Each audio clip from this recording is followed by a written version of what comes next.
Welcome to another episode of the Man Lucrative Podcast. I am your host, the one, the only Magneto7 in the building. I'm here.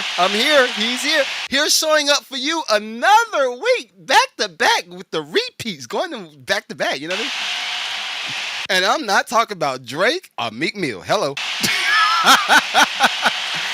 This is episode 190, episode 194, episode 194. Also, I'm gonna go ahead and do it. This episode is brought to you by PHENYX Audio. PHENYX Audio is a company that has microphones. They got in-ears. They got anything that you need to run your sound at your church, at your venue, at, wherever you got sound that you're running.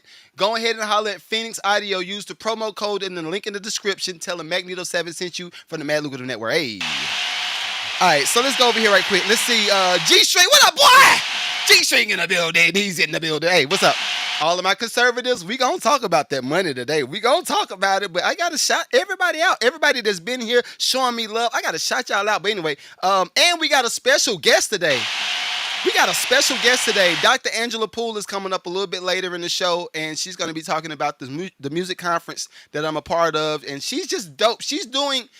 Dr. Angela Poole is literally doing everything that I want to do. She's already doing it in Tallahassee, Florida, and I'm a firm believer in getting around the people that have the knowledge, that have the understanding, that know the process of getting to the place where you're trying to go. Get around those people so they can coach you through the process. You got to do it. But anyway, back to shout-outs. Derek, what up, Big Derek? James, what's good, boy? Rahif, I think that's your name, was good. Greg Clayton, what up? Clayton, what up? Jerome Carter, what up? Needless to say, I have a lot of black people in my chat today. I'm black, though. I'm black, so I can say that. If you are another color, you cannot say that. But anyway, welcome. Harlan, what up? The Own Jones 625, what's going on with you? Roosevelt Taylor, what's going on? Hey, Gigi, what's going on, girl? Taylor Academy, what's going on? Rods, the name was good. Parker, was good with you? Collective Entertainment 999 was good with you? And then let's see who we got over here on the other screens. Let's see. I see Nobi Goat, what's going on? Oh, Noble Goat. I'm gonna say Noble Goat, what's going on with you? Coach Powell 42, what's going on? Movie Maker Mike, what up, Big Mike? What up, boy? I ain't seen you in a minute, man. How you been? All right, so that's enough shout outs. Everybody on YouTube, I told y'all I'm going to continue to do this. Now, if y'all start not subscribing, then I might stop doing this. But guess what? I think all 30,000 of you are starting to follow me and y'all subscribe to the network because it makes you feel like I'm welcoming you into my space. Like, welcome to my house. How are you? You want something to drink? That's what this is. It's like a whole house party in the form of a podcast every week. But a few weekly wrap-ups rather. I ain't gonna lie, y'all. This has been a week. I don't know if I said the same thing last week, but this has been a long week. So if y'all didn't know, we are now wrapping up. We're getting towards, and I don't know if we're gonna do next week's show. Might not be on Saturday. Next week's show might be. I might do another show today. I don't know just yet. But next week's show, I know for a fact it will not be Saturday morning because we will be working on what? The Mom's Musical. Mom's Musical is a stage play that my wife and I, she wrote it. I produced all the music for it. I scored it. We got dancers singing. The venue is dope. We're doing all of this stuff for Mother's Day weekend. This is going to be Saturday the 10th in Dunwoody. If you are in Atlanta or you're in the surrounding areas and you want to do something special for your mom, make sure you send her to the Mom's Musical. The Mom's Musical, it's covering every aspect of life. You got the single lady that's got the baby. You got the married woman that's well off that got the baby, and they're trying to navigate their way through that process. Then you got the married woman that's in an abusive relationship, no Tyler Perry status, but you got to have those representations in there. And then you got the older lady that has the baby, and she's trying to navigate. How did I do this? I got the baby this old. So it is a really, really good show, and I'm not just saying that because we're a part of it. I'm saying that because the show is phenomenal. And support Black business. Y'all be saying it, why I can't say it? If y'all can say it, why can't I say it? Support black business. But anyway, today I'm feeling it. I ain't gonna front. I'm feeling it, and I wanna try to bring some type of good insight to a little bit of what's going on. Today is all about music insights and economic realities. If y'all are watching this on YouTube, you see the caption. Well, what that consists of is a lot of the stores is closing, a lot of money that's moving. We're gonna UPS, Jeff Bezos, Amazon, all of that stuff. We're gonna cover all that today. But I'm gonna tell you what's making me feel a little bit of a way. This is what's making me feel a little bit of a way. So all of my fellas, I was having a conversation in my stories on Instagram, and the conversation was centered around how men deal with stuff and how women deal with stuff, right? And I was just having a recollection, a moment of recollection. I'll say it like that. And again, we're working on the Mom's musical. Another thing we're working on is Lucrative Music Festival. But in addition to that, you still have all of the regular stuff that you got to deal with, especially as men. Y'all know we have a thousand things that we have to deal with on a consistent basis. So one thing I had to deal with, and this was last month. I don't know if I talked about it on the podcast, but I'll talk about it now. Last month, I had to replace my dishwasher because I ain't gonna front. I started coming home, and maybe it's providing too much of a soft life. Maybe we got to harden it up a little bit. Maybe we gotta do a little bit something. Maybe we gotta stick a fork in a road or something just to make it a little bit more exciting. But yeah, I was starting to come home. It was dishes in the sink. I was like, yo, why are there dishes in the sink? And I'm asking everybody. I'm not just asking my wife. I'm asking my daughters. Yo, why are there dishes in the sink? Like, what is it really going on? Like, I've been out for like 13 hours. I've been out for 13 hours out of the day. Why are there dishes in the sink, right? And then my wife was like, well, I was like, okay, got you. So that's when I came up with the concept of paying my daughters a salary, or paying my daughters some type of allowance to get them excited to do a lot of the house chores, right? So I said, well, I know y'all got little hands. I can't expect but so much. I said, so what I'm gonna do, I'm gonna buy another dishwasher because my dishwasher started coughing. I think my dishwasher got the herpes of the appliances. And listen, I'm gonna let y'all know, this is the funny part. It's and I'm not trying to jinx myself, and I'm not trying to jinx y'all. But it seems like when one appliance in your house starts to go out, the other ones is looking at each other like, look at this. Look at him. He done got sick. So I felt like my oven was looking at my dishwasher like, hey, what you about to do? Hey, don't do that. The dishwasher died like, I'm out, big dog. So when I went to go buy the new dishwasher, I felt like my oven and the refrigerator was looking like, who is this? He done went and bought somebody new. So, and I talked about it in my stories. I said it looked like my oven and my refrigerator looked at the dishwasher like this. What do you think he about to do? I said, no. And then now the oven is saying, I don't know if I'm gonna make it. I'm like, y'all better stop. Y'all better stop talking to each other.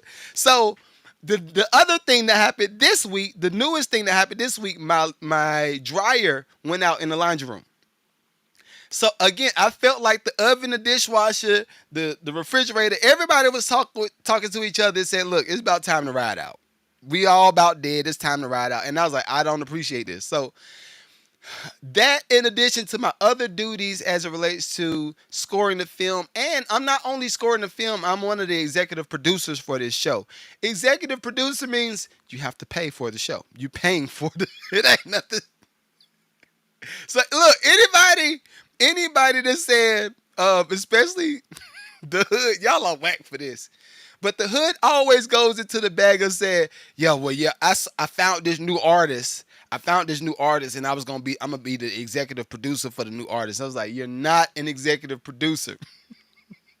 Do you even know what that is? Do you know what that is? Tell me what an executive producer is. Well, if executive producer is exactly, you don't know what it is. And I'm laughing because I got one person in mind, but I'm not gonna say his name. I'm not gonna say their name. But Yeah, it's been a lot of things to pay for this week, not only in regular life, but in stage play life, and music life, and entertainment, podcast life. But there have been some dope stuff to happen too. And this is, I'll start with a little bit of encouragement. Um, I met a guy maybe about a year ago, maybe probably about a year, maybe 2 years, dang, because it's 2025. So I probably met Tony about 2023, 2022, somewhere around there. Well, it's a friend of mine that's a real estate agent. His name is Tony. And I've told him all of the things that I've wanted to do for the creative economy as far as musicians, artists, all of those people. I said, yo, I really want to come up with like a school or some type of program that's going to add to those people and teach them how to get real estate, teach them how to get their LLCs, teach them how to scale their business, teach them the marketing aspect of it. So we can not only control the art, but also be able to make money along the way. That's what I'm all about. I don't want people to use the excuse of I can't figure out how to make money. I think that's always the excuse when it comes to independent artists. They always go to the bag of, well, I don't know how many people gonna support me doing this. And I'm like, yo, it don't matter. What you need to do is do the work first and start acquiring the people through the work. Because people are attracted to movement. People of value are attracted to movement. So I want to just create the platform and create the school and create the resources for those type of people. So my friend Tony, knowing that that's something that I want to do, he hit me up earlier this week. He said, yo, he said, Mike, I think I got a building that you might want. I was like, okay, what's the building? He said, well, the building got this, and that, this. I was like, oh, that sounds good. So he gave me the address. I went and looked at the building. And I ain't gonna front. When I first started to drive around the building, when I just pulled up to the building, I felt like it was a bit much to bite off. I didn't think that I could run that type of building. I'm talking about 86,000 square feet. 86,000 square feet. Now, granted, and this is why I say this. When I do these lives, it is not like I have a marketing person that's over there pushing the button to acquire viewers. I ain't saying no names, but it's a few content creators that do that. When they go live, they have people that's pushing the button to acquire more viewers, right? For me, I wanted to make sure we did it organically. I wanted to attach to the crowd that really wants this type of content. So I said, I'm not gonna play the system. I want to do the things the right way. So going back to the building. I know I'm kind of everywhere, but it's gonna come together. I promise. So I'm riding around the building. I see that they got the space for the tractor trailers to pull in. They back in and they can do whatever. Like if they're dropping off merch, if they're dropping off food, they're dropping off whatever. So I'm like, yo, we could do our community center right there. And then I'm looking right here. I'm like, oh, we could build another studio over there for the podcast and other things, and we could have living quarters over there. And I'm navigating around the space, and part of me sees some of these numbers while I go live, and I'm like, yo, the numbers technically don't support this type of a vision. But then I was like, well, the numbers don't support that type of a vision just yet. Just yet. So something else I thought of was something this big. I need to make sure I partner with people with like-minded ideas, people that see bigger than where we are. So I called my friend. I told him about this building. I said, look, we probably need like 4 partners, but I think we could buy this building. I think the building's like 1 point something million, right? So I said, look, if we buy this building, we can put this percentage down and we start running out of it. And then the building can kind of support itself and we can all earn income off of this building. He's like, yo, I'm down. And the crazy thing is you have to be around people that got the same they got the same idea when it comes to scalability and wanting to make a change, wanting to make a difference. So I'm gonna say stay tuned for that because I don't have more details around it, but I would just say make sure you get around the people that see the way you see. Get around people that can pull you up. You got to do it. You got to do it. All right, so let's get the show started. All right, so first off, I wanted to make sure we talked about some of these layoffs because UPS is going crazy in these streets right now. UPS is going crazy. I know I just saw a video probably about 3 or 4 days ago, and it was talking about all of the stores that's either closing, scaling down, or have filed bankruptcy. To name a few, we got Hooters, we got Forever 21, we got Joann's Fabrics, we got Macy's, we got Big Lots, we got Kohl's, we got Party City, and the list goes on, right? For me, this lets me know that a lot of attention has started to shift away from tangible going in the stores. How we used to feel like we had to be in the store to feel the product, and I got to try the product on. I think places like Amazon have made the process so easy where you can still go through you can still go through trying on the suit. You can still go through trying on the t-shirt and then seeing if you like it or not. And then returning the stuff is just as easy. We're there now. I think that's hit the stores heavily. That's hit the stores heavily. Now, also, I would like to add gas prices. Gas prices. If people are trying to dial it back, I just told y'all about 2 weeks ago. I was like, yeah, I might be buying a Tesla, um, only because they have the infrastructure for charging. They built the infrastructure for charging. Everything in the system, like, and I told y'all I ain't gonna go through a whole another instructional video of what it was like to drive the Tesla, but everything was already assigned on the screen. If you wanted to know where your charging ports were, it was there. If you wanted to know um, all of the intricate parts of driving electrical vehicles, they have it. They had it covered. So I was just thinking, okay, how does all of this stuff go? How does all this stuff go hand in hand? If you got one side of the town where they're cutting back UPS, and we're gonna cover them too, but UPS just laid off 22,000 people. Now, if I can remember about a year or two ago, I literally said that all of these companies are going to be cutting back, not only from the service side of it, but from the people that's driving the tractor trailers. I literally told y'all I have a lot of friends in this space. I have a lot of friends that's tractor trailer drivers, and they've been making good money for years. I got one friend, shouts out to Joffrey. Joffrey was telling me how they were, this was testing, they were testing this out in 2021. I'm going to say 2021, somewhere around the pandemic. They were testing the autopilot tractor trailers in LA and in California. They were testing them out then, and he was like, bruh, as soon as this joint hit, it's gonna hit hard, dog. It's gonna hit hard. So guess what? We officially here. Now, I kept putting two and two together. The two and two I was putting together was, all right, when it came to the pandemic, people got used to staying in the house and getting some money, whether it was a government subsidy or they were getting money from their employer, and the employer said, look, we're going to do swing shifts. Y'all come work this week, y'all come work the next week, and we're going to do vice versa.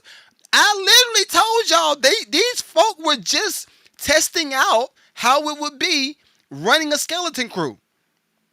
Every company out there was just testing out how it was going to be to run a skeleton crew and leave you at the house. And everybody said, nah, man, nah, that ain't what this is. What this is they just trying to make sure that we safe. They want to make sure that we safe and we ain't coughing on nobody. I said, that's not what this is. These people are running literal analytics on you and say, okay, well, what we got to do, we going to have to cut back. And I honestly feel like they were preparing for some type of recession.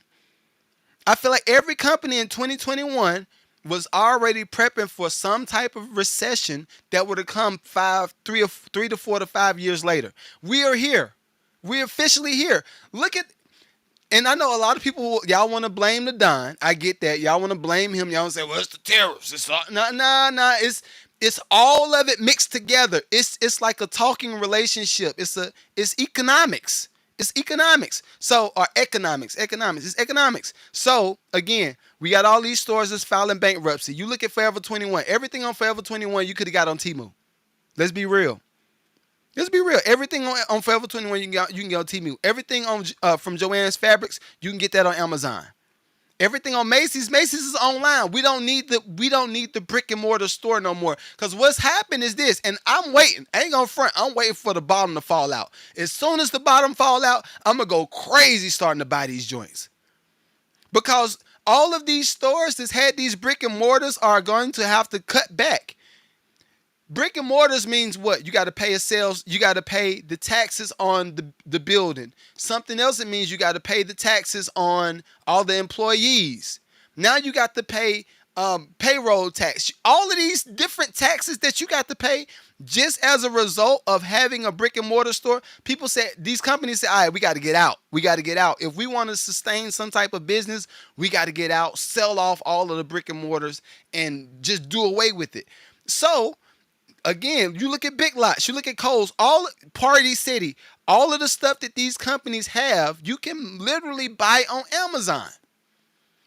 Right? So anyway, let's get to it. I wanted to cover a little bit of the UPS layoffs. The story is a big story. And I don't know if y'all realize how many different companies are going to be affected as a result of cutbacks.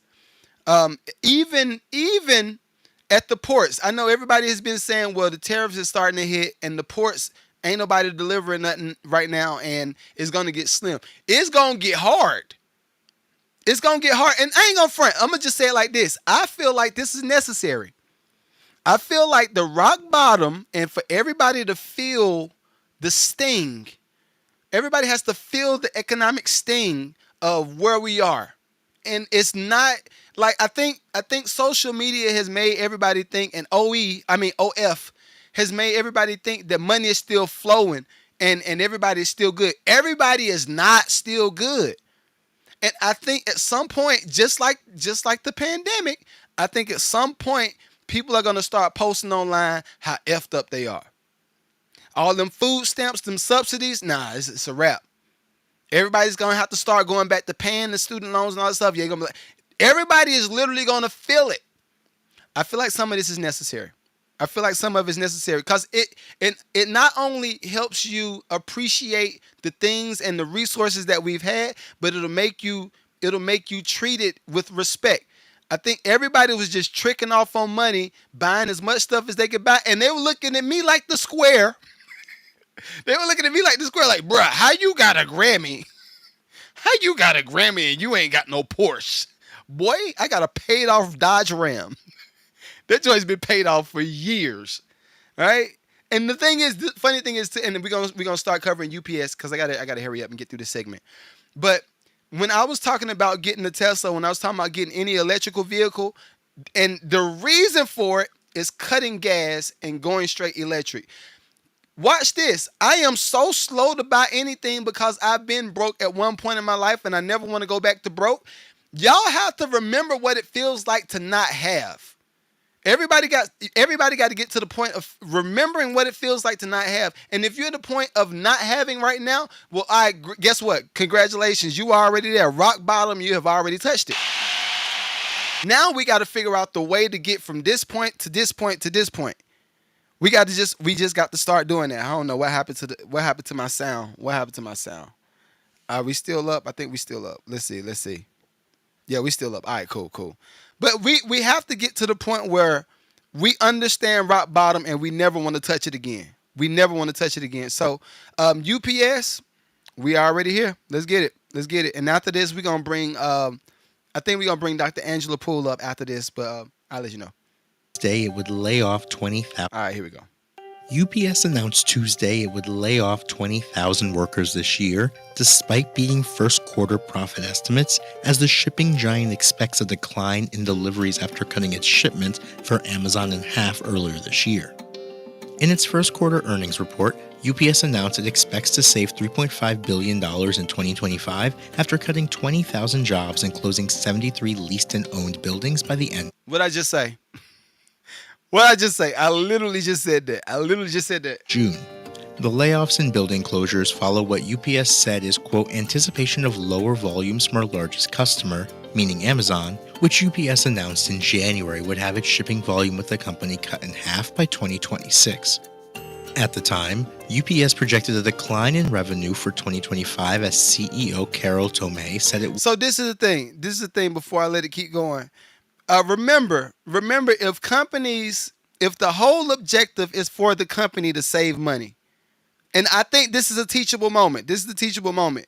If the whole objective is for the company, and let's say that you are the company, if the whole objective is for you to save money, the easiest thing is to do what? Cut back. What is the biggest expense? The biggest expense for a lot of companies is payroll. If we got payroll and we got taxes and we got leases and we got all of this stuff, because watch this. Along with the brick and mortars, this is why they got to close too. Along with the brick and mortars, you got to pay water bill, you got to pay the gas bill, you got to pay the electric bill. It's so many other bills that's attached to just owning this brick and mortar or just occupying this brick and mortar. Everybody, they're trying to cut back. I'm gonna tell y'all to look at these companies and use the blueprint. Use the blueprint. The same thing that the companies are doing, y'all can do the same thing. Cut back a little bit. And I will say this, cutting back might not feel as good right now, but it's gonna one discipline you. It's gonna discipline you to keep to sustain some type of income. Cause I'm gonna say this. I think one of my issues back in the day was whenever money would come in, I felt like I had to spend it, or I felt like I had to buy something. And watch this. A lot of the stuff that I had to buy was justifiable. It could go under the guise of owning the LLC. It could go under the guise of upgrading my upgrading the studios, upgrading on the contracting side, getting new saws, getting new drills. All of this stuff can be justified, but I don't say just start buying stuff just to buy it when the extra money comes in. If you don't have a nice cushion between you and broke, hey, I don't know what to tell you. This it's a guy. Who was it? Des. And one of his concepts is move to zero. Whenever you're trying to get to the point of earning money and you want to do better with your income, move to zero. Move to zero. All move to zero meant was, and I don't know what happened. But when it comes to moving to zero, if you start with $10 and $10 was broke for you, if $10 was your broke, right? Move to zero and say, all right, now $100 is my broke. $100 is my new broke.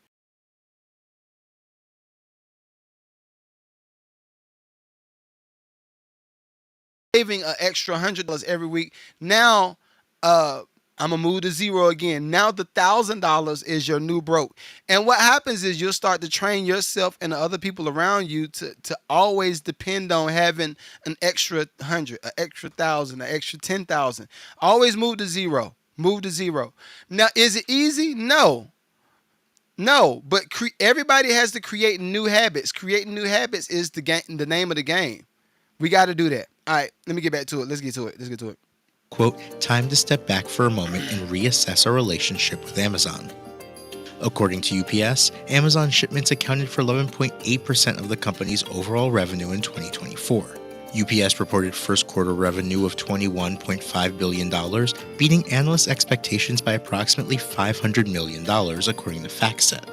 Still, the shipping giant pulled its full-year guidance, despite earlier forecasting revenue of $89 billion for its current fiscal year, citing the, quote, current macroeconomic uncertainty.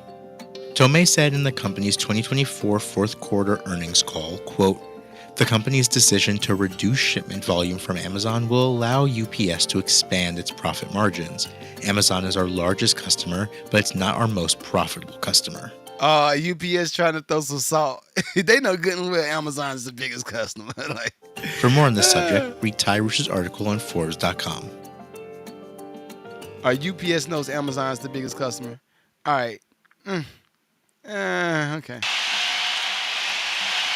But the biggest takeaway from this segment is making sure that we can start to adjust to where we're going. I think it's easier to adjust to where we're going versus trying to do it on the back end. A lot easier to adjust to where we're going instead of doing it on the back end. So, in addition to Jeff Bezos moving around with Amazon, and this is another thing too.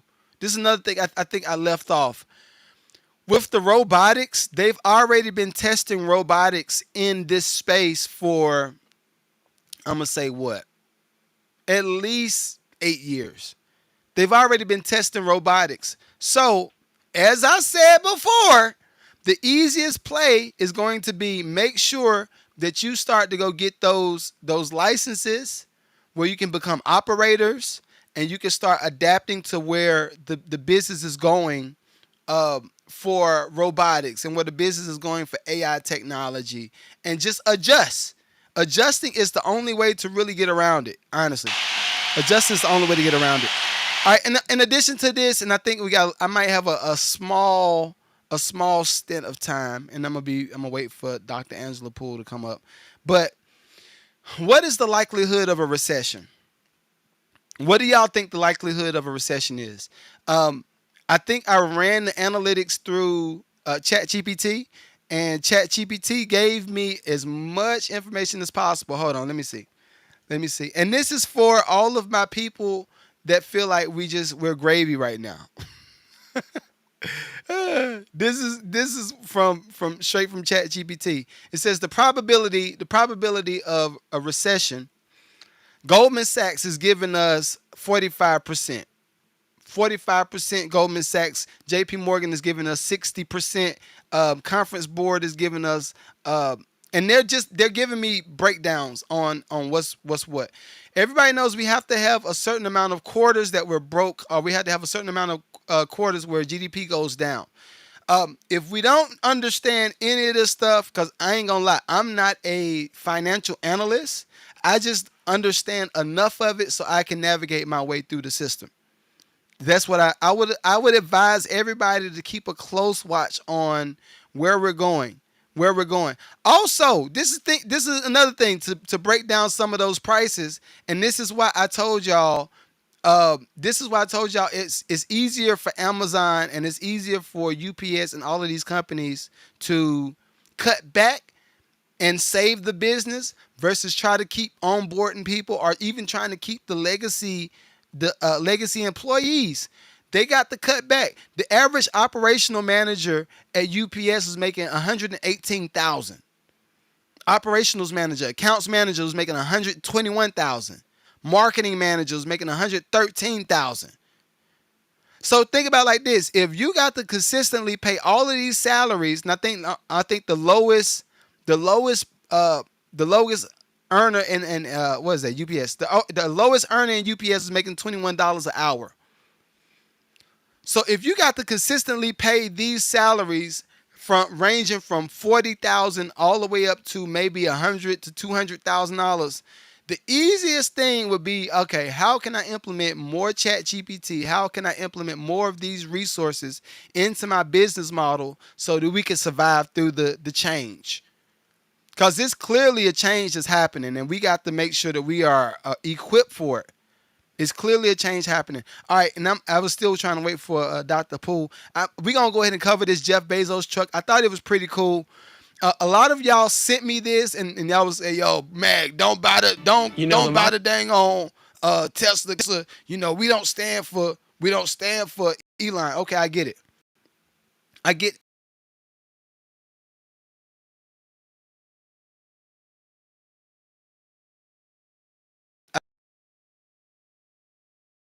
I get us not standing for Elon at all. I just been seeing y'all until I get on the pod, and then we're gonna talk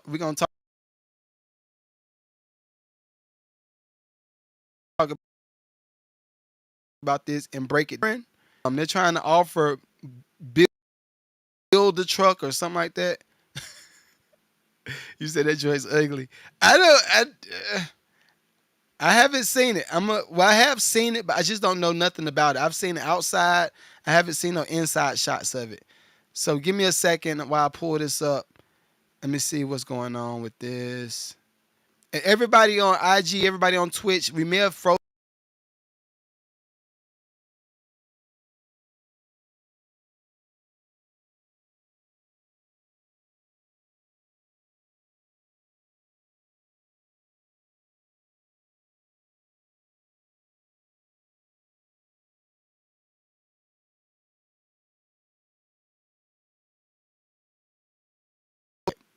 I think we're up. All right, cool. Let's see.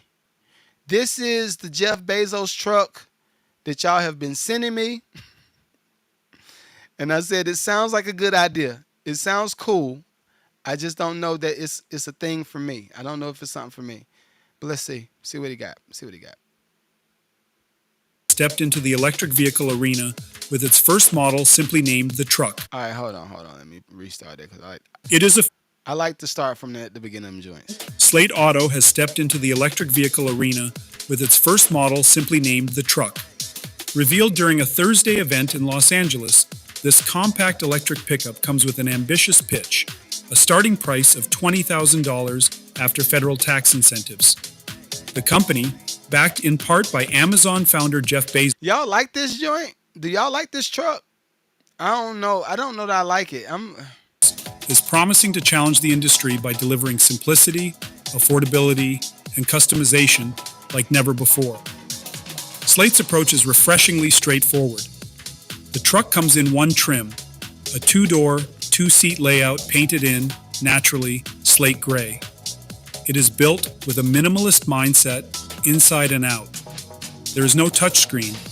Instead, there is a universal phone or tablet mount for your personal device, with the option of built-in speakers.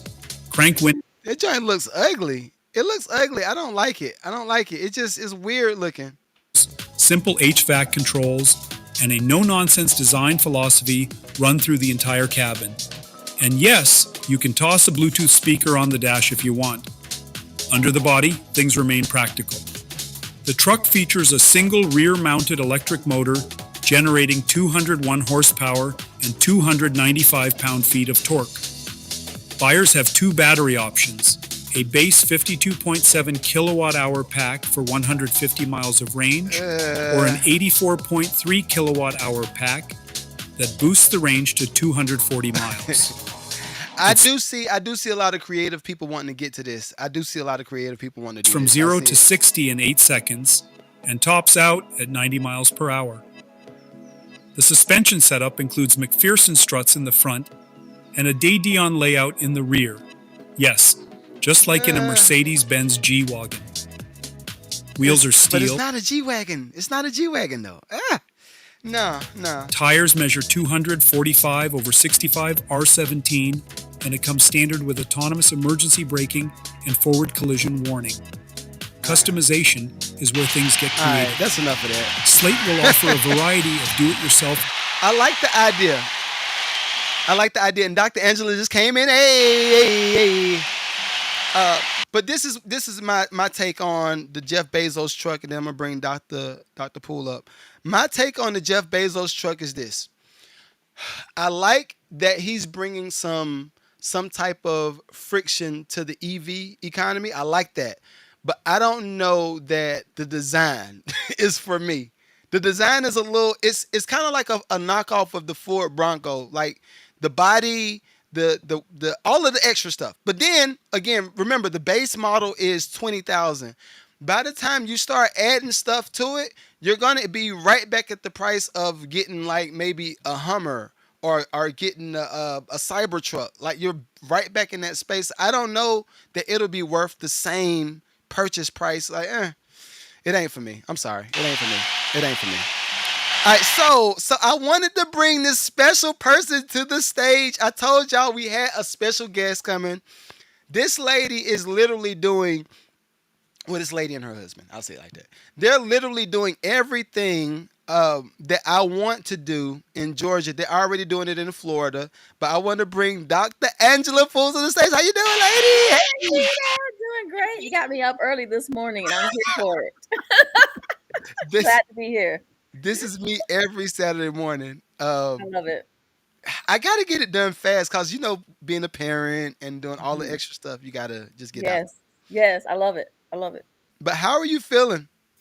I am excited. We've got our conference coming up in less than 30 days. I can't wait to have you join us on our producers roundtable and share your insights and just mix and mingle through the whole weekend. People are asking about you. They're like, is Magneto coming? Yes, he's coming. I'm We're looking excited.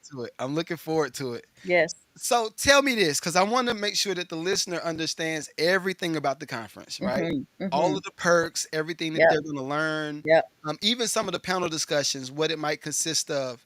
Um, First off, break down what made you come up with it, because this is the second year you're doing it, right? This is the second year of our conference. So we have the Institute for Music Business in Tallahassee, Florida. And the Institute is all about career and technical education for the music industry. So just Okay. like you have schools for barbering or schools for welding or schools to learn paralegal skills, our school, it's an institute teaching you vocational training for the music industry. So we teach you songwriting, music production, mixing, mastering. Basically, we have studios that are classrooms. We have workstations where you're sitting and making beats, learning 3 or 4 DAWs. You're learning how to produce and create and score and compose and collaborate as a career, right? So it's not just for music. It is music, it's artistry, it's creativity, it's all of that. But we are here to show you you can make this a career. And we're using people like you and others that are doing this as a career, right? Yeah, yeah. Bringing in music supervisors, bringing in composers, bringing in music publishers, bringing in movie producers to come in and show us, look, this is a career. This could be Yeah, your life. Just learn the skills. And yeah. so that's what the conference is going to be. And we have opportunities for panels. There's so many, excuse me, You good? networking opportunities. We're going to have lock in opportunities. So the whole weekend is artist lock ins, producer lock ins, Hmm. songwriter lock ins, where you get to hands on in small groups, write songs on the spot, produce beats on the spot, get on the stage and perform on the spot. And last year, Warner Music came and signed 2 artists off the artist Mm, lock in. This year, they're bringing Sony.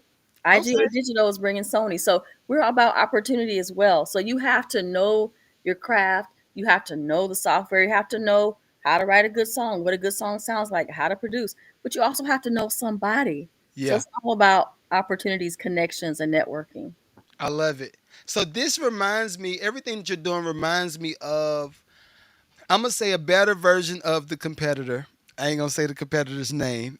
Okay, okay, okay. But it feels like a version of that, but actually providing real resources and real opportunities. Because I think me coming up in the music business space, I learned that it was so many, it was so many times where it was the person that you knew to get into the Yes, space, yes, yes, and now I think a lot of that's changed where socials is a must. absolutely. You got to build your platform, and you still have to go through the process of doing that, even to work with the professionals, right? Yes, yes. So I like the fact that you're aiming to mend the two together and saying, okay, if you want to get in this space, you can do this with this. I love it. I love it. Listen, we have people that write for National Geographic instrumentals and they do it full time from their house all day, right? Mm. And they're doing it because they knew somebody and because they knew somebody, that person keeps coming back to them, right? Hmm. And Yep. so the more you can get out and meet someone, you've made a connection that'll keep coming back to you. We have an artist that was on the lock in last year. He didn't win, but he was on one of the semifinals and finalists. And he has a testimonial that, hey, I didn't win, but one of the panelists who writes for Universal reached out to me. And now I'm writing some stuff for Universal, right? So it Hmm. really comes down to who do you know? What do you know? Are you Yeah. good? Yeah. First, be good first. But then who do you know? Meet people, come in and make relationships because as independent artists, you can't just be in a vacuum. You cannot do this by yourself. Right. You've Right. got to collaborate. Well, tell me this: what made you come up with the concept? Did you see a gap in the, like? Did you see something that was missing in this space, or is just a passion thing, or like what made you come up with this concept?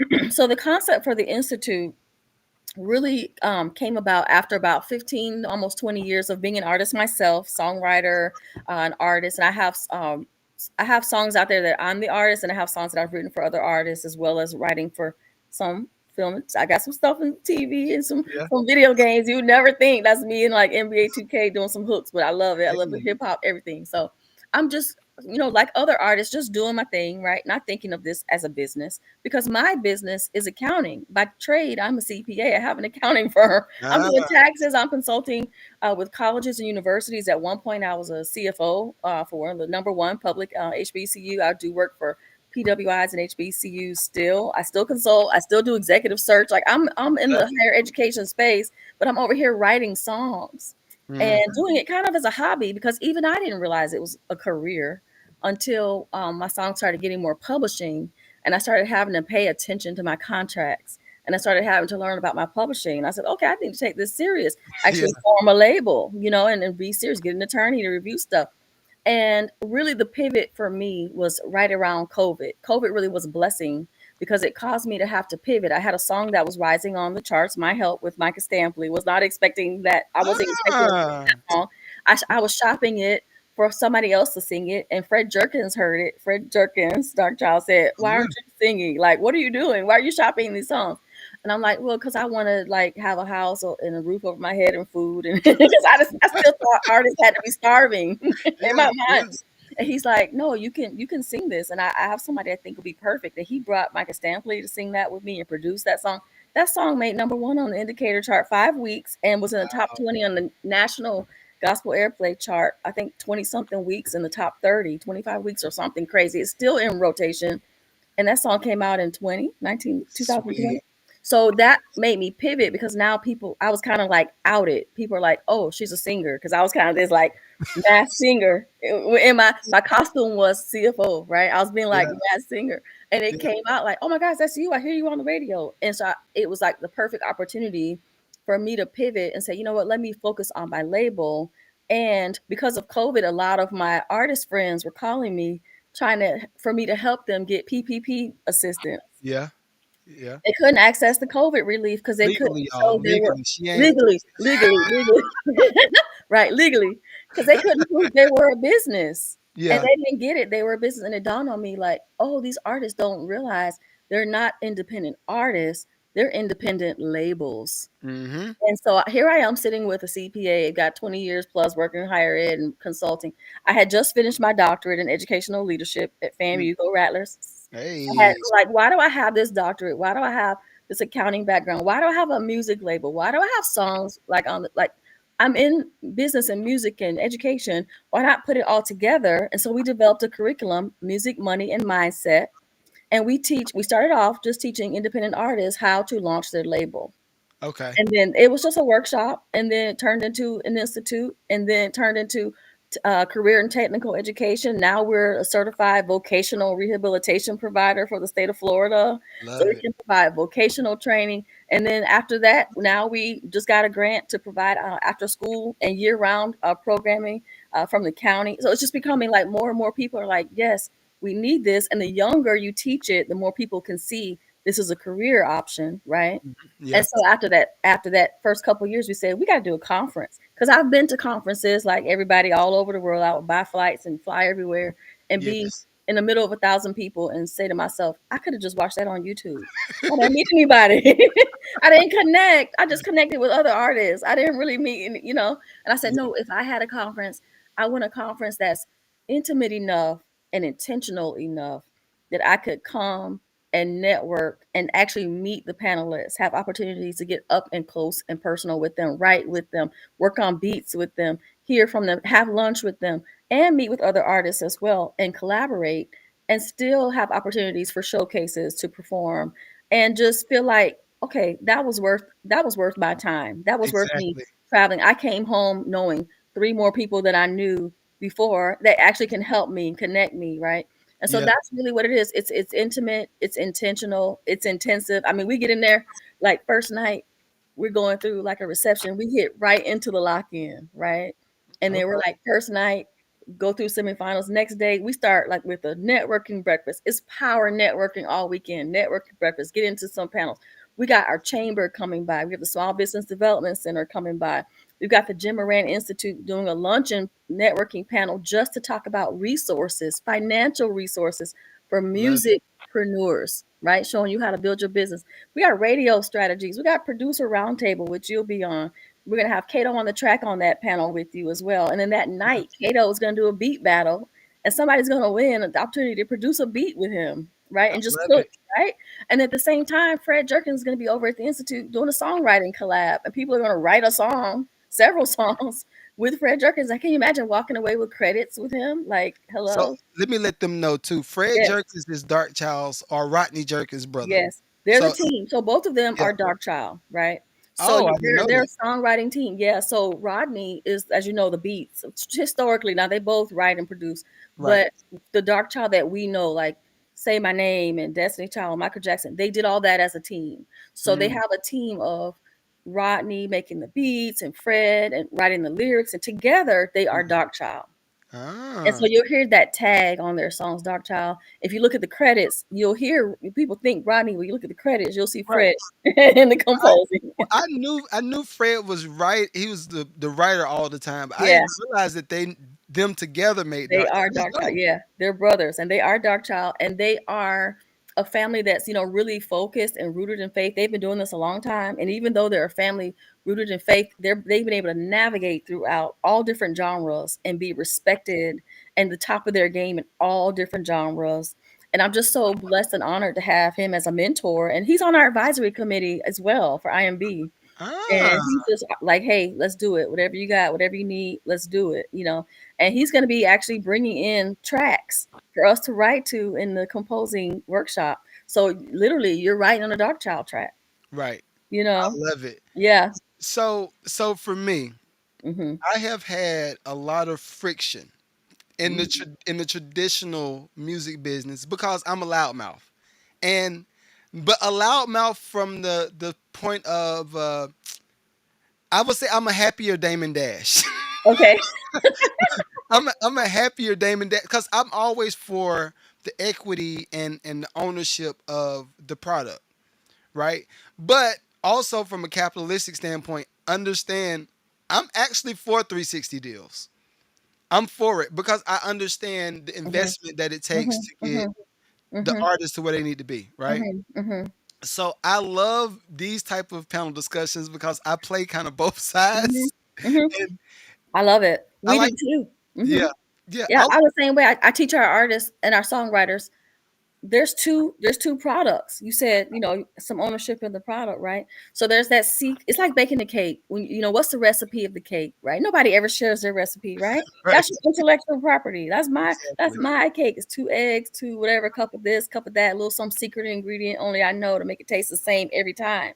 And Hmm. if I write it down, that recipe it belongs to me. That's like my copyright, right? Hmm. That's my Yep. secret recipe for how to make this cake taste the same every time. Well, that's what a score is. That's what a piece of sheet music is to a writer.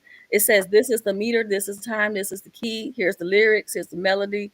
If you play it like this, it's going to sound the same every time, right? Right, right, That's just the C copyright. That's the composition rights, right? But then you don't know what that song sounds like unless you know how to play an instrument or can sing it. You don't. It's just a piece of paper. right. Somebody has to record it so the rest of us can consume it and enjoy it. Somebody has to bake that cake. I could look at a recipe, but I don't know what it tastes like unless I Ex- bake it and follow the instructions. Exactly. So somebody has to be the kitchen. I like And that so the analogy. studio is the kitchen, the label that's going to invest in that artist and musicians to come produce that sound recording, right? Which is a whole nother product, whole nother copyright. That's that little Hmm. P in a circle. That's phonograph recording is a whole nother product. And so the person whose recipe is used to bake that cake gets a percentage every time that cake is consumed, every time Exactly. somebody buys that cake off the shelf, right? And so we tell them there's two products. So the writer, the composer, is getting their publishing. The singer is just a person in the kitchen. If they, I mean, I hate to say it, if they didn't write the They're song, playing a role, but yeah. they didn't write it. They're playing a role, and maybe the writer gives them some share because of the impact they had on making it come alive. I do that a lot when I have songs that I've written for other artists. If I feel like the way they're singing it and what they're adding to it, their sprinkles on the icing on my cake, right? It's my cake, it's my Yeah, recipe. yeah, But the way they sing it, what they bring to it, makes it uniquely kind of like they're a part of it. Like I don't want to hear it a different way. I want to hear it the way they do it. yeah. As a writer, I have the right to give them some of that recipe rights, and I often do. I'll say, I'm gonna write you into this composition because I just want it to always sound like this every time. You know, Hmm. but that's up for negotiation. If you're just in the kitchen playing your bass guitar or singing your background vocals or singing the lead vocals, you agree for whatever your rate is to do that service. The studio, the kitchen brings Yep, you into the kitchen, right? yep. And so all you own is whatever you negotiate on that master side for that phonograph. And I tell people it's the Wild Wild West out here. The only thing that's Yeah. protected by law, the only thing is the copyright part Yeah. that says you get this much for mechanical, you get this much for public performance. That's in like the Constitution or wherever it is in our laws, just 9 cents, 11 cents, whatever it is now. Right. Everything else is up for negotiation. And that's where the 360 comes in. So I'm a writer. I want somebody to sing my song. Mm-hmm. I need a studio or somebody, some label to invest in it, invest in an artist. That artist needs somebody to invest in them and get them songs and bring them writers with songs. Right. Everybody's having a part in it, you know? So do you think, and we can start rapping too, so I don't want And to I'm keep you on sorry, I this. could go on and on about I this. So love let it. me I know love it. if I I go too found I found my match when it Yes, we're twins. We're like twins. Where have you been? so when it comes to the shift of attention, right? Because Mhm. we're probably around the same age. No, ladies don't tell the age, so I'm not gonna ask. We're in But the same general era. somewhere around there. We have seen the shift from musicians being musicians to get on to Yes, musicians having to be content creators. yes, How that's do you good. feel like it's affected the quality of music? I was thinking this morning, I was listening because when I wake up every morning, I have like my get started music that I listen to, kind of like my good morning playlist. Same And I here. was thinking, I listen to this playlist every morning, these same songs every day. And they come from different eras in time in my life. Some are new ones, some are old ones, some I just learned. As I hear things, I add it to my wake up playlist or feel good playlist. And I was thinking, back in the day, we would have our favorite CD or album, and we would play that thing over and over and over. We read the back of it, we would read the lyrics, we look and see who had credits. We would play that thing on our CD player. Those who remember CDs, we would play an album, and we would just play that same thing over and over, right? Until we could get some money to go down to Peaches or Specs or the Yep. record store or wherever These and speeches. find a Yep. new album, right? Hmm. And we play that new one over and over until we had our collection. And we only played from the songs in our collection, right? Yeah. But now with digital streaming, there's all these songs, like 5,000 new songs come out every day, right? And it's so much to consume. And so now you have the songs you already know that's in your mental collection, like the song from high school, your prom dance song, and certain things are always in your memory. You're gonna always love those songs. I was Right. telling my friend I love Maxwell and I love Yep. when he puts out new stuff, but I still go back to his Urban Max Suite, whatever that Yep. Same here. original one, Hang Yep. Suite, yeah, because that's stuck in my memory from that time. And artists have to compete now with all of this music that's available to consume, and you have to find a way for your artist to remember your urban hang suite, right? Hmm. You got to find a way for your not your artists, your fans to remember I was the song that was playing at your prom, right? Yeah. You got to find some way to connect the artist to the fans in a way that makes them remember to go look for you in the streaming and put you in their playlist. And social media is how you do that. You got to Yeah. stay in front of them. Hey, remember me? Let's make a memory together. Let's cook together. Let's talk together. Listen to my podcast. Hey, I'm still here. And you got to be playing your music in the background. You got to be reminded you are not just a music creator anymore. You are a content creator because Mhm. you are competing now in a way that music is so accessible now. You can't just rely on, oh, my fans are just going to come look for me and find me. Exactly. That Not ain't that's dead. like That's that. Mm-mm. dead. So something else that always pops up with me, because I'm always coming across legacy acts Mhm, that want me mhm. to produce stuff. I'm Mm, not gonna say no names because a lot of y'all will call them washed up, and I don't like that because mhm. I feel like in other arenas, whether it's country, pop, whatever, once they get older, it's still they can still go out on tour, they can still Yeah. release new Oh, yeah. music. Oh, yeah. But for me, when it comes to the urban black artists, the transition always seems bumpy, and I've been trying to figure out what could we do to not only remind the new follower or the new fan, this is why you like this person. They did the Mhm, song that this mhm. has been sampled 1,000 times, Right. and they're still living. Like I came across Selena Johnson. I saw her Oh, yeah. yesterday at I the love her. grocery store. Mhm, I saw mhm. her at the grocery store. I was like, "Is this you, What? Selena?" She's like, "Yes." I was like, "Oh." So, but I'm just trying to figure out what could we do to keep them relevant in the new space? What do you think could happen for that? Or what do you think we need to do for that to happen? It really becomes like a transition or like a passing of the torch in a way, because I was listening to Bobby Brown speaking on a podcast about how he and New Edition and Johnny Gill and BBD, they all still tour. You know, of course, every now and then they'll come back out and tour, and they sell out the tours because of that audience, those fans that remember them and have been fans for 20, 30 years, right? And they come and sing those same old songs. They don't have to bring new songs. We want to hear the same old stuff. We want to sing Candy Girl. We want to sing My Prerogative. We really don't want to hear a new song from Bobby Brown. We love him, but we want to hear Tenderoni, you know? Right? And they have found a way to capitalize on what people already know they love, you know?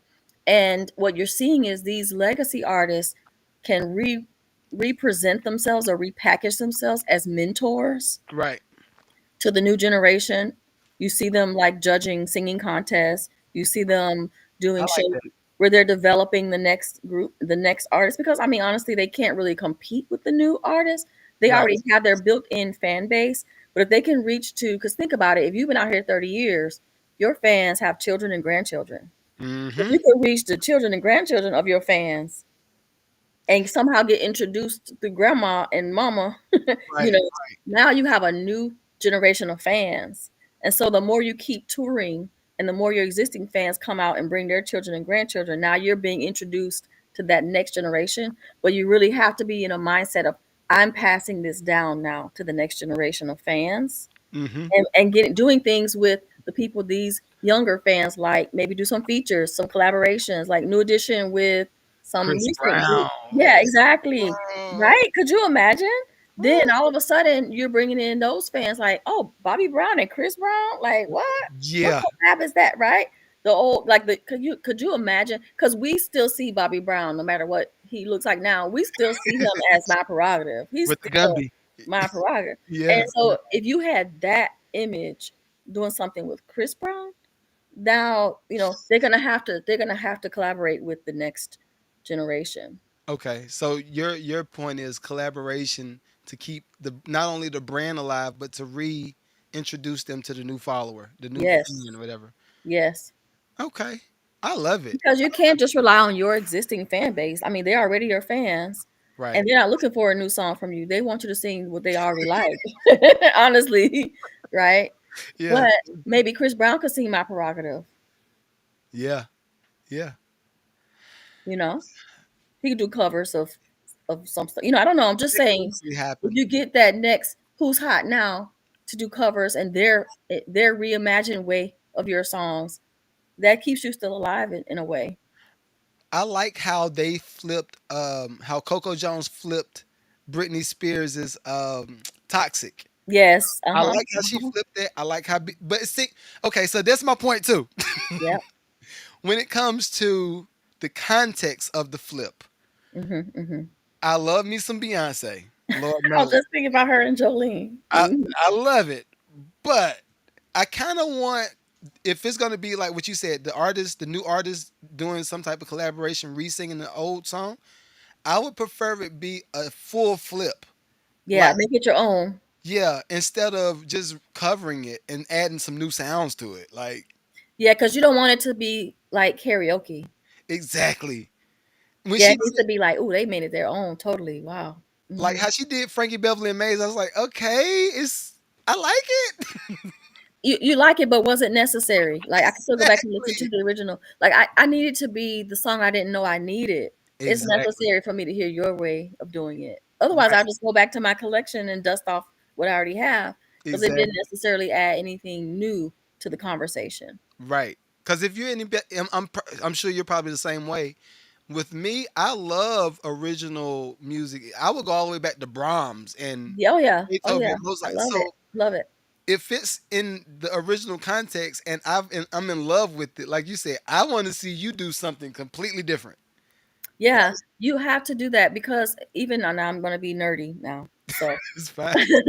when we work on our dissertations and PhD programs, the teachers tell us, you're doing this research to add to the body of knowledge that's already out there. right? Mm. So you might decide to research something, and we're going to ask the question, so what? Right? What's the relevance of it?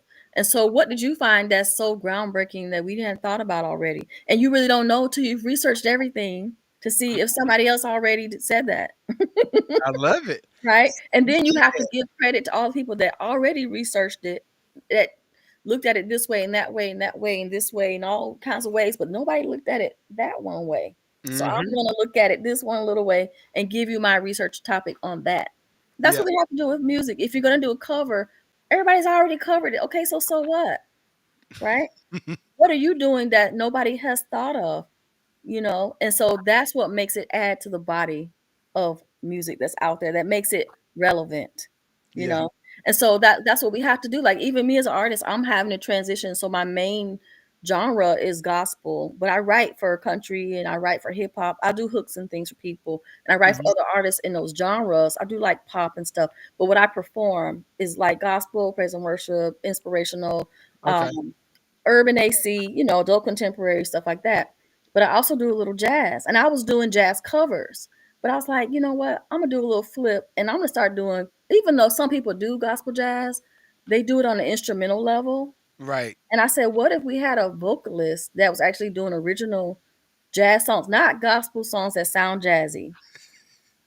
You flipped the Donnie McKirkin song on No, this. I want an actual song that can stand alone in a jazz genre. But when you listen to the lyrics, you're like, oh, I'm inspired by this, you Right. know? And I listen to people like Gregory Porter who will do the standards, but every now and then he'll stick a Take Me to the Alley in there. And you're Yeah. like, ooh, okay, I see what he's about, right? Yeah. And so I have some songs, I've taken some hymns. I took like What a Friend We Have in Jesus, and we flipped it and made it every little thing. And it's straight jazz, but it's the hymn, but it's in a swing Ella way. So it's Right. a song you didn't know you needed because you had never heard it like that. And now you want to hear it this way. Because I was like, well, I don't, why do we sing the hymns? We sound so like depressed. What a friend Exactly. we have. Well, I thought he was your friend. Why aren't you happy? So our song is like, what a friend we have. And we're smiling, right? Yeah. Every little thing to God and pray, like, be happy. He's your friend. So Mm. we're singing it in a way that with a full jazz quintet, like bass guitar, the actual instruments, right? Like a Right. sax, a trumpet. Because for it to be jazz, you got to be able to meet that genre standards of how a Exactly. jazz song should be. It's got the interludes. It's longer than radio, regular gospel radio time. It's not Exactly. it's not formatted for gospel radio because I had to take myself out of my gospel radio genre and say, what does jazz want? What could I do at a jazz festival that I couldn't do at a praise and worship concert, praise in the Exactly. park? But when it's time for praise in the park, I go over there with my Speak to the Mountain and my help. But when it's time for jazz, I come over here and meet with the sax players and stuff. I Yeah. had to take myself and try this experiment even on myself and take myself out to say, as I'm progressing as an artist, okay, I'm reaching 20 plus years. I can't keep doing what I was just doing back then. Those are great songs, Yeah. but maybe I find a hip hop artist to do a remix on one of my old songs. You know, what Yeah. would my help sound like with a new artist 20 years from now, doing it a whole nother way? We're gonna have to get out of our little boxes and have a paradigm shift. If we want to be a legacy artist that really leaves a legacy, it's Hmm. about leaving something behind, leaving something for that next generation. So one of the things I love, and I promise we're gonna start rapping because I, I I know, know, I'm sorry. Please let me know because like I said, I'll be here but all day. but what I love about Kanye, Hmm. most people will disregard it to the crazy and all that stuff.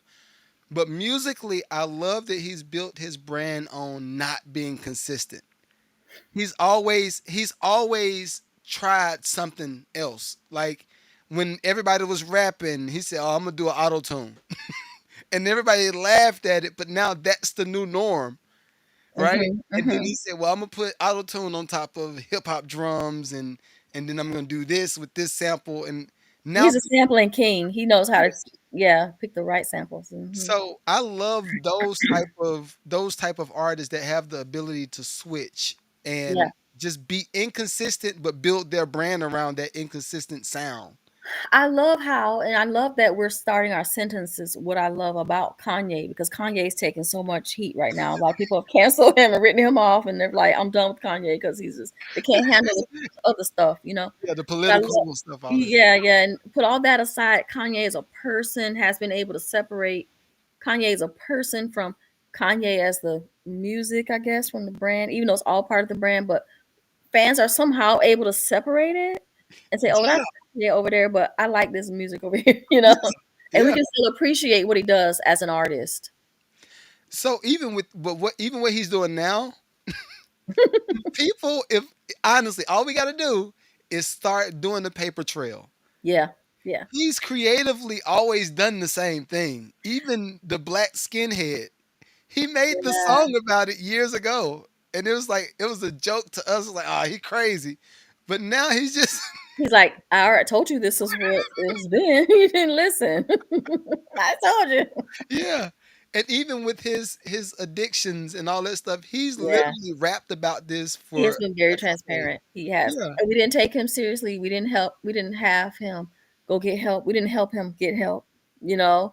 And for the sake of the artistry, we're like, "Oh yeah, you're making money, you're good." Exactly. Capitalize on Nobody's like listening to what this man has been saying all this time and like he needs help, you it. know?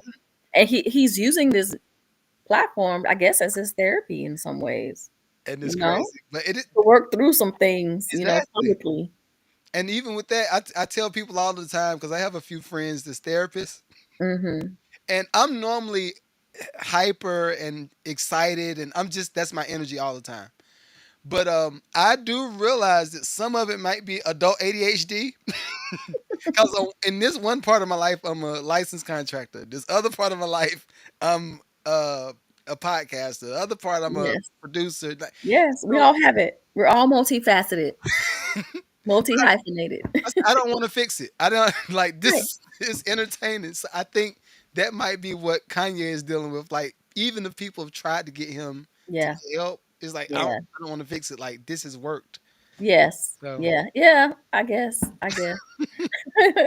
I guess. so last but not least, let's make sure we Mhm. invite everybody out to Okay.